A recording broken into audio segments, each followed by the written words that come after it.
Eddie Hearn was on the Chris Mannix podcast a couple days ago. You can see it here on screen, December 27th, 2019. And in this episode, Hearn made some comments about the Dazn subscription fee, which have got people up in arms. Now, it's Dazn's policy not to release their figures. But Eddie Hearn in this podcast said that he wishes they would release their figures because it would basically make his job easier. Because Eddie Hearn is claiming that Dazn's subscription figures at the moment are extremely good. He said particularly for the KSI Logan Paul fight and the AJ Ruiz rematch. He says they did great numbers and he wishes they would release those to the public because it would give fighters who are not with Eddie Hearn and not with Dazn more incentive to join them. Okay, so that's the first thing he says, that the numbers are very good. Later on in the podcast, he says that he wants subscribers to stay with Dazn rather than dipping in and dipping out. Because at the moment, so if you subscribe to Dazn for 1 month for $20, you can just cancel at the end of the month. You don't have to stay on for a whole year.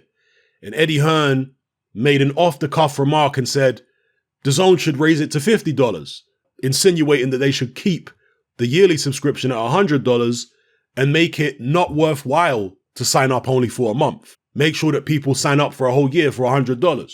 Now, this has got people up in arms, a lot of people upset. At the end of the day, as boxing fans, we don't like to have to pay more money for something we were getting at a cheaper price last week, last month, last year. I mean, I remember when, way back in the days, Sky first came onto the scene. At that time, most boxing was on terrestrial television in the UK, which means free to air, what they call network television in America. We got to watch it for free. So we were watching Mike Tyson fights for free. We were watching, Nigel Benn, Chris Eubank, all these kind of people for free. I remember watching Nigel Benn versus Gerald McClellan on ITV for free, prime time, and that drew something like 17 million viewers. Massive audiences back then. When Sky came on the scene in the, must have been late 80s, early 90s when Sky came on the scene, they started picking up a lot of the international boxing. So whereas before, the Mike Tyson fights, etc., were on, ITV and stuff like that, then they started moving over to Sky. Now, initially, Sky weren't charging pay-per-view. They were just charging their subscription, right? So we eventually got Sky, but then Sky started charging pay-per-view. I didn't know what pay-per-view was at the time, right? But I was thinking, hang on, we're already paying the subscription for Sky. Then they want us to pay pay-per-view on top. I mean, we were getting these Mike Tyson fights for free just a few years ago. Now we're having to pay one charge and then another charge on top to watch the same thing we were getting. It's crazy. So I get it. When it comes to being a boxing fan, it seems as though the businessmen are always looking for new ways to exploit us financially, to get us to pay more for something we paid less for not so long ago, way above the rate of inflation. I mean, when Al Heyman first came on the scene, one of the reasons I was so pro-Heyman, I was supporting Heyman, was because he was giving American boxing fans, not me, in the UK, made no difference to me financially, but in America, I'm somebody who is an advocate for growing the sport in all territories. And I wanted to see a return to the old glory days in America, where boxing was a mainstream sport. So when Al Heyman first came on the scene and he was, putting championship level fights on network television, essentially for free, I mean, that was great. The problem is the American public didn't go for it. They just looked at that free boxing and they kind of shrugged their shoulders. And because of that, Al Heyman had to abandon his original model where he was basically flooding the market with all this free boxing. He had to abandon that model and go back to the traditional model where he's just working with 1 or 2 networks rather than, I don't know what it was, 8, 9, 10 networks. It was something crazy in the early days of PBC. He was putting boxing on every network there was. He had to go back to the traditional model where he's just working with, at the moment, 2 networks and almost 1 really, because he barely puts anything on Showtime anymore. And he does pay-per-views again. He was still doing pay-per-views back then, but it wasn't like it is now. So he's had to go back to the traditional model because the American public just didn't go for it when it was out there for free for them. Now with Dazn, it could be something similar, where they came onto the market and they were charging people just $10 a month. But if not enough people went for it at $10 a month, you can see why the businessmen are going to say, okay, let's bump it up. $20 a month, $100 a year. And with Eddie Hearn saying what he's saying, I mean, on one hand, Hearn says that the numbers Dazn are doing are great, but he kind of alluded to the fact that people are still dipping in and dipping out. So the numbers might be great for 1 month, but then they lose a load of subscribers the next month because people are not staying on. They don't see any reason to. So Hearn's saying, okay, bump up the monthly fee to $50, and then people will just sign up more for the yearly subscription. You know, so you can see the kind of business thinking from Eddie Hearn. And again, like I've said previously about PBC when they first started, boxing fans in America, if you really love the sport of boxing, you need to forget about politics. You need to forget about, oh, we're Al Heyman and whatever. You need to forget about all that. You need to support value. If you don't support value, you're giving more incentive for the businessmen in boxing to start charging you an arm and a leg, to start raising prices.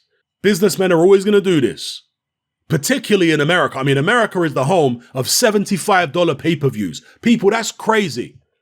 In fact, in America, sometimes they do $100 pay-per-views for boxing.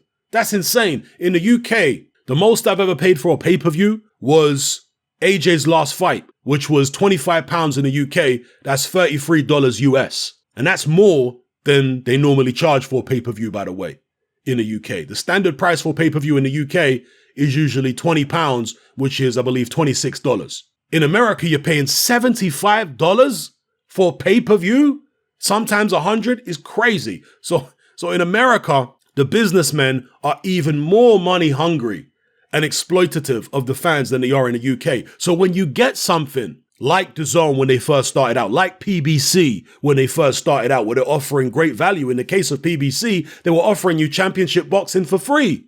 If you don't take advantage of that, make sure that everybody's watching those free fights on Spike or whatever it was at the time. That if you don't take advantage of that, you're just giving the businessmen more ideas to raise the prices. So support this sport. Don't allow politics to stop you from supporting the sport as a whole. You see me, when Frank Warren puts on a pay-per-view that I think is pay-per-view worthy, I buy it. Like the Deontay Wilder-Tyson Fury fight, I bought that.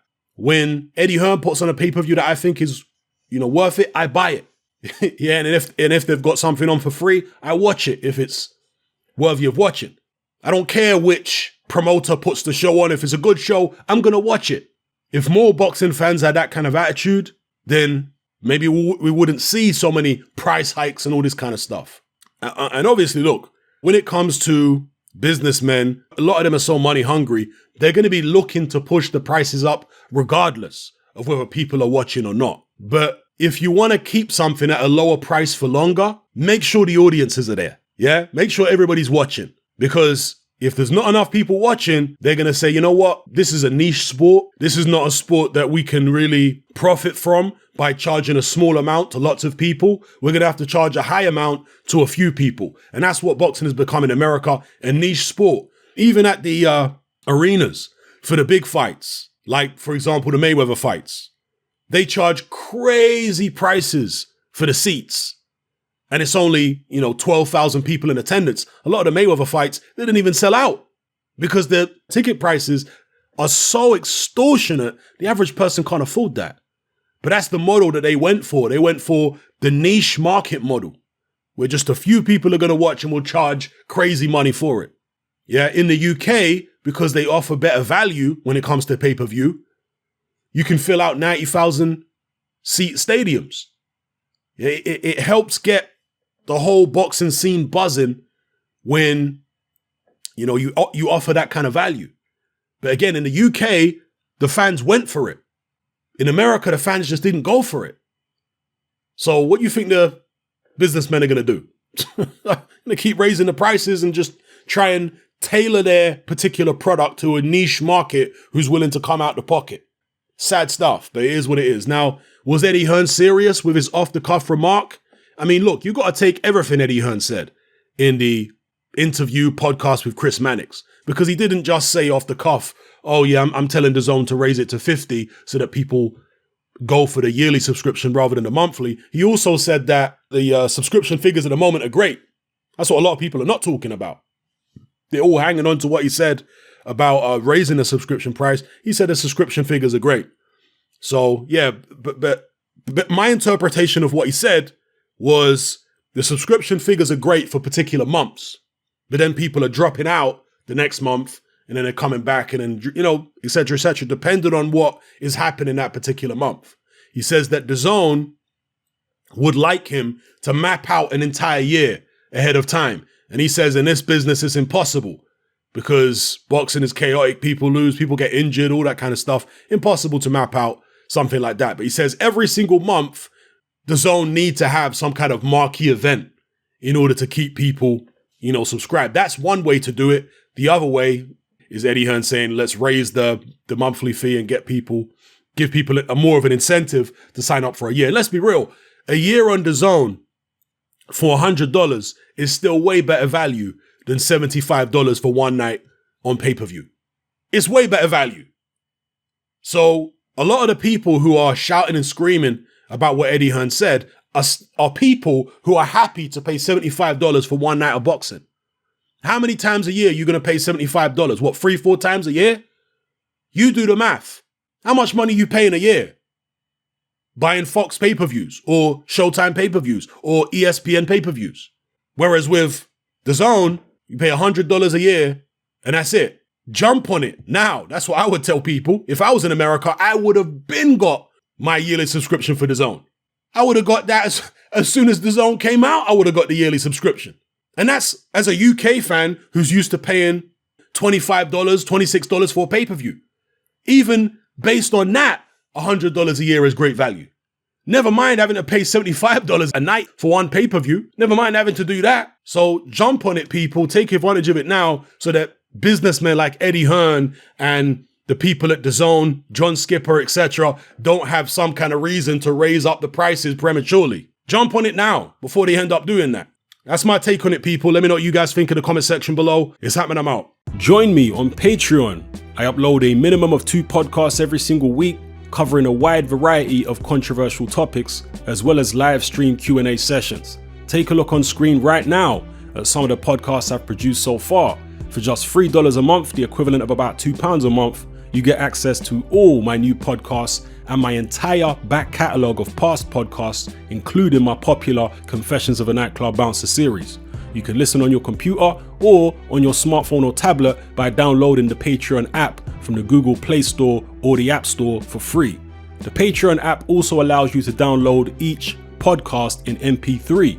For less than the price of a cup of coffee, you get access to dozens of hours of exclusive content. It's easy to sign up, there's no contract, and you can cancel at any time. So come and join our community of free and critical thinkers by signing up with me here on Patreon today.